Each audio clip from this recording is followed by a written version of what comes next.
To the Hamilton County Board of Election meeting. Our regular meeting today is October the 8th, 2024, and it is approximately 8:39. Calling the meeting to order. Would also like to acknowledge that proper notice has been given as required under the Ohio Revised Code 121.22. We're going to begin first with the Pledge of Allegiance, and I'd like anyone who has served our country or is serving our country to lead us in the pledge. Pledge allegiance to the flag of the United States of America and to the republic for which it stands, one nation under God, indivisible, with liberty and justice for all.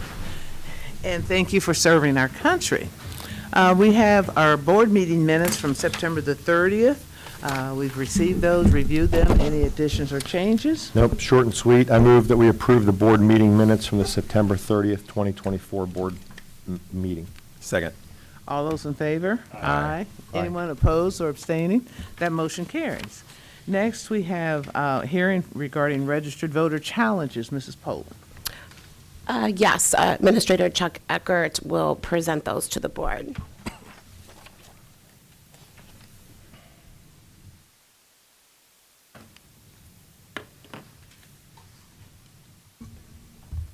Thanks, Chuck. Good morning. Good morning. Morning, Chuck.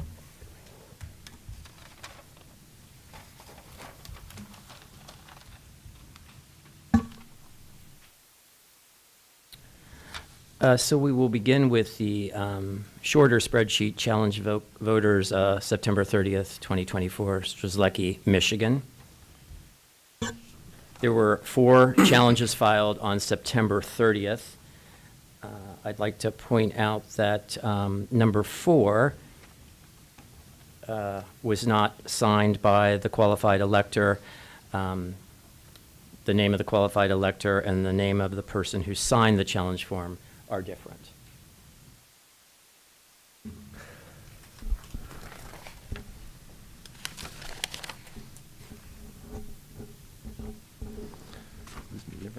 Just to be clear, Chuck, it looks like maybe the voters are, and it might just be a small typo, but on the far left of the spreadsheet, it's 1, 2, 4, 3. Yeah, I'm sorry, yes. No problem. So I'm referring to, I apologize for that, voter number 4, not in numeric order. Kind of in a third position. Correct, yes. Okay, got it. Thank you for bringing that to my attention. No problem. Just wanted to make sure we're talking about the right voter. Yes. So that voter, again, looking to Dave just for what I think is an affirmation of what I understand the law to be, we're allowed to review our internal records, and if we can make a determination based on our records without a hearing, we can make a decision about, right?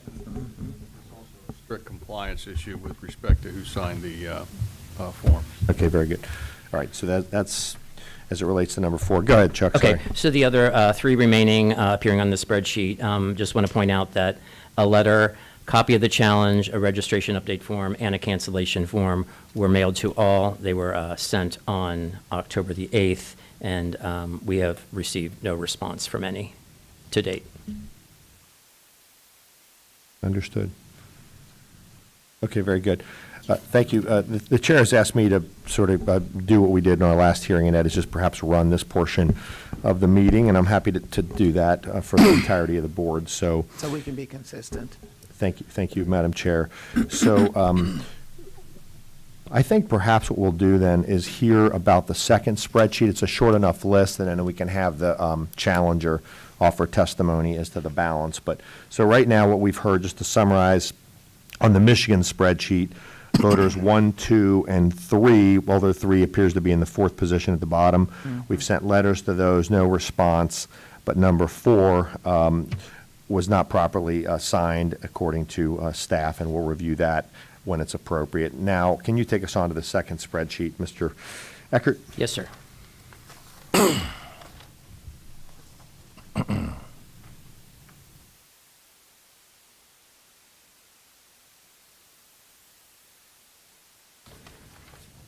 Second spreadsheet, challenge voter September 30th, 2024, Strzelecki, North Carolina. 47 challenges were filed on September 30th. There were issues with 3. On your spreadsheet, all noted. Voter number 17 That voter was previously challenged on September 4th, and the challenge was upheld by the board. Voter number 32, the challenge form number 257 was not signed at all, and voter number 47 filed on September the 25th of 2024, filed a registration form with a different Hamilton County, a new Hamilton County address of 3514 Clarkwood Place since 2008. So there are 44 remaining other challenges on the spreadsheet. Again, a letter, a copy of the challenge, a registration update form, and a cancellation form were all mailed to each on October 8th. And again, these mailings went to both addresses, a North Carolina address and the Hamilton County address, and to date, we have received no responses. Very good. I have a question for you, Chuck. Yes, yes, sir. So the letters were all sent on September 30th. How long does it typically take for when you send a letter out and your return mail comes back in? Is it like 2 weeks, 3 weeks? Not necessarily. Sometimes, yes, but other times we have had responses within a week. Again, it depends on the mail service, which continues to be a challenge for us. So we see at a little bit of times. everything. Yes. Because the Secretary of State and the legislature were all in alignment with backing up the last day you can request an absentee ballot because of the mail system and the mail stream being so slow. So these letters sent out, I don't know if we've given enough time for any response back. I'm just pointing that out. Basically, because the letters were sent out on September the 30th, I'm concerned about that as well. And today is October the 8th. Correct. Anything else, Chuck, before we No, hear sir. from the challenger? Okay. So we'll move forward then with the hearing portion of this. Actually, before we do that, we have 4 of these that I think we, under the law, can deal with without taking testimony. Again, that would be voter number 4 on the spreadsheet, the first spreadsheet, and then voters number, I'm following along. 32? 32 and 47, is that it? Yeah. Wait a minute here, sorry. 17, 32, and 40. 17 again. 17, 32, and 47. Thank you. Yeah, I was having a hard time going across the line. 37, 32, and 47. I'll entertain a motion to deny those challenges based on all the information that the board's reviewed within its internal records. So moved. Any more discussion? Is there a second? I'm Sorry. Yeah. Is there a second? Second it. Second. Okay, any discussion on just those 4 challenges based on the internal records of the board being denied? All in favor? Aye. Aye. Any opposed? The ayes have it. Now we'll move into the hearing portion of this, and it looks like there's just one challenger, and that's Mr. Zlecki, who's known to the board. Mr. Zlecki, if you'll just go ahead and take your spot there. It's a familiar spot for you. And I'll ask you to raise your right hand to be sworn. You're all right. Okay. Thank you, Mr. Zlecki. Again, I know you filed several of these challenges. You're familiar with this process. What would you want the board to consider by way of your challenges filed? Let's begin first. Do you have the spreadsheets, by the way? I do. Okay, very good. Let's begin with the Michigan challenges. There were 3 of those that remained for the board's consideration. What testimony would you offer?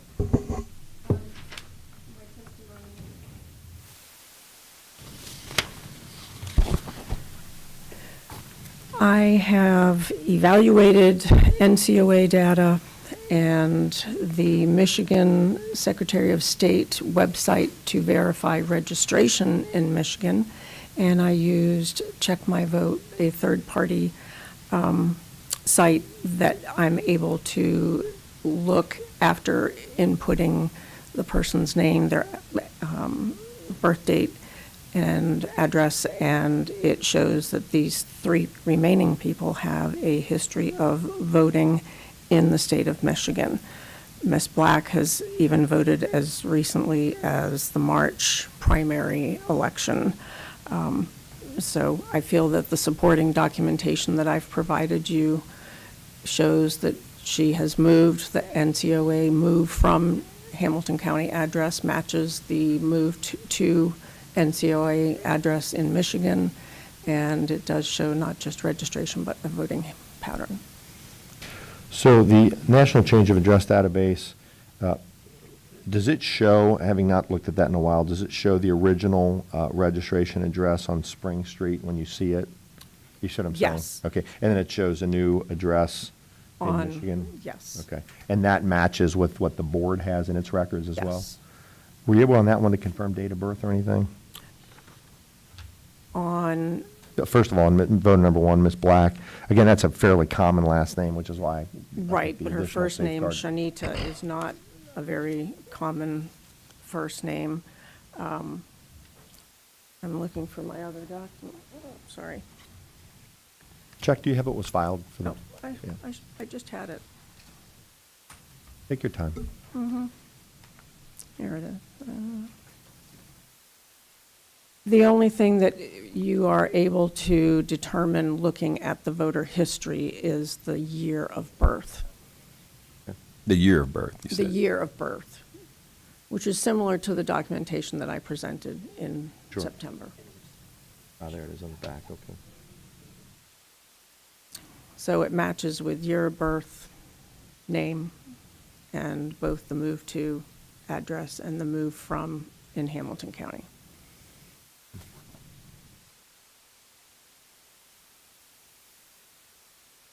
Okay, anything further on the Michigan spreadsheet? We'll stay on that one. On the other 2 voters that you, No, Ms. Wallington and Mr. Sisodia. No, nothing else. Did you ever have any Social Security numbers last 4? No, that's not public information. That would be something that, if it was in a perfect world, Ohio Secretary of We denied State this and one board already. members could access that through some sort of collaboration with other states. That's not something that's publicly made available. any other questions on the Michigan list for the witness? I have none.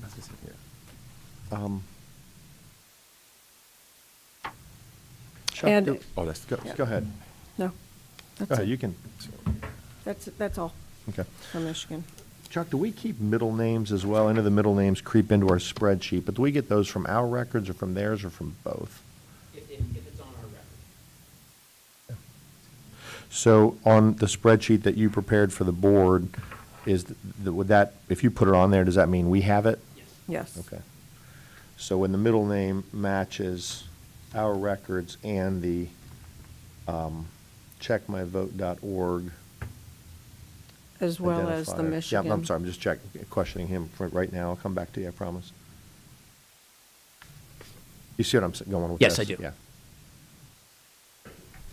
Okay, so we have a first name, middle name, last name that matches. Yes, sir. Right, got it, okay. Did you have something else on that? No. Anything further from the board for the witness?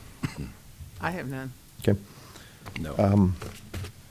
I'll entertain a motion to treat those 3 the way we have the other challenged voters, which is to flag them on Election Day for further review. Do I have a motion? He did. So moved.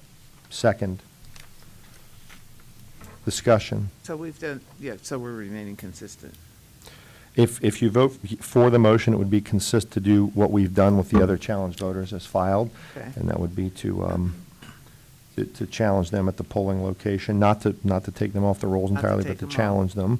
And then I think last time, and this is not part of the motion, but just as a discussion point, we also agreed that we would put these folks into our anomaly process just for That's further right. review, to be sure that none of them cast a ballot post-election, and that way we're. Anyway, there's a motion and a second. Any further discussion? Nope. No. All in favor? Aye. Aye. Any opposed? The ayes have it. Moving on with the hearing portion of this meeting, before I turn it over to our chair, Mr. Zlecki, back to, am I doing okay on the last name? You're by the way? doing great. Right. This is Triantafilou wants to get it right. So, I hear you, and I feel your pain. yeah. On the North Carolina list, again, there are 1, 2, 3 voters that we've already disposed of based on what the law tells us to do, and that is review our internal records. On the balance of these, I'll offer you an opportunity to provide testimony. Mr. Eckert's already told us his summary of North Carolina, so the floor is yours. Okay, thank you. Again, using the same data that we used for Michigan, name, date of, year of birth, and it matches across the board as far as those data points. And some of these people, 17 of these people that are on this list, have been part of my process of people that I submitted back in February. They've received, some of them probably 3 and 4 now, notifications to respond, and they have not. So I just thought that was a very interesting point to make. And 9 of these people have voted as recently as the primary in Michigan, in North Carolina. In North Carolina. So we've got intent there. They all have a record, and this is from the North Carolina's Board of Elections website, so it is their data. It's not using a third party, although I don't disparage the third party data. And I'm just asking that we follow the same line of findings as you did earlier. And Chuck, can you confirm that part of the testimony that says that the name, middle name, last name matches in the two? Yes, it does. You've had a chance to go through all Yes, these I as have. well? And Okay. so the ones that don't have a middle name matches as well. Or the year of birth at a minimum does? Correct, yes. Okay, Okay. all right. Any other questions for the witness? I have none. I'll entertain a motion then to treat the remaining 44 voters on the North Carolina list the same as we've done consistently throughout, and that is to challenge them at the polling location, and also to make sure they end up on the anomaly review list. So moved. Is there a second? There's a motion and a second. Any discussion on the motion? I just wanted to say that if any of these particular voters happen to show up, they will get a chance to vote, but they would have to fill a challenge form. So, And I think I've said this quite often, and that is that my intent is not to suppress anyone's vote, not to intimidate anybody into thinking that they can't vote. All I've asked is for the board to do their diligence and look into whether or not these people live here. What is their residence? Where is their residence? So that's all I'm asking. If people come and vote and fill out the challenge form, the 10U, I believe you said it was, that's great. Everyone has a right to vote. We just need to make sure that they still belong in Ohio. absolutely. Thank you. We got any further discussion on the motion? All in favor? Aye. Any opposed? The ayes have it. I think we've dealt with all the challenges. Thank you, Mr. Zlecki. Aren't you glad I can't do any more right now, huh? We have the matter of an election to handle at the moment. but Yes, and I thank you appreciate so all of much. your work you're doing. And thanks, Chuck. Everyone. All right, for I'll the turn it work back that you've over done. to the rightful chair of this body. Thank you Madam very Chair, much. go ahead. Thank you very much. We're going to continue with the agenda. The next is to approve and discuss November the 5th, 2024 general election equipment allegation. Poland. Yes, there is a copy of the allocation per precinct in your packet. It is required by the Secretary of State that you re-review this list that you had previously approved within 30 days of the election day. There has been no changes to this allocation since you last approved, but you are required to reapprove at this time. I'll move approval of the general election equipment allocation recommendations of the staff. Second. Any more discussion? All those in favor? Aye. Anyone opposed? Anyone abstaining? And that motion carries. Thank you. Next is November the 5th, 2024 general election ballot and provisional envelope quantities. Ms. Poland. Yes, you have that ballot and provisional envelope quantities listed by precinct in your packet. Again, this would be a second review as you approve the allocation earlier this year. I will note there are a handful of precincts where we did up the number of ballots based on an increase in registration. An example of that would be the precinct that the University of Cincinnati is located in. We've seen a spike in registration in that particular precinct. So staff recommends approval of this allocation. I'll move approval of the ballot and provisional envelope quantities recommendations. I second. Any more discussion? All those in favor? Aye. Anyone opposed? Anyone abstaining? Well, And that see. motion carries. Thank you. That's the Do we have any other business? Just to note that we had a little over 60,000 absentee ballots that were mailed out, and we opened our doors for early in-person voting at 8 a.m. this morning. We are ready for the election. Where does that fall in with like the last presidential election at this point? Vote by mail numbers are about half of what they were in the 2020 decrease. Remember, we had the pandemic we were dealing with in 2020, but they're very similar to 2016 Okay. numbers. Yeah. 2020 was the only election in Hamilton County's history where more people voted prior to Election Day than on Election Day. We're not seeing that trend so far this election. It was interesting this morning, everyone was doing a countdown till 8 o'clock for the doors to open, and I found that very interesting and stimulating as well. Everybody was cheering when the doors finally opened, and there was a nice line of folks out there as well, no matter how cool it is this morning. So that was interesting. Any other discussion or business, Mr. Linzer? Okay, anyone else? Like to indicate as we get ready to adjourn that our regular meeting will be November the 4th, on Monday, November the 4th, 2024 at 8:30 in the morning. We'll stand in recess and reconvene on Tuesday, November the 5th at 6:30, and then we'll have two special meetings in November, one on Monday, November the 18th, 2024 at 8:30, and Wednesday, November the 20th, 2024 at 8:30 in the morning. Need a motion to adjourn. Move to adjourn. Second. Motion's been made and second. All those in favor? Aye. Anyone opposed or abstaining? And that motion carries, and this meeting is now adjourned. Thank you very much.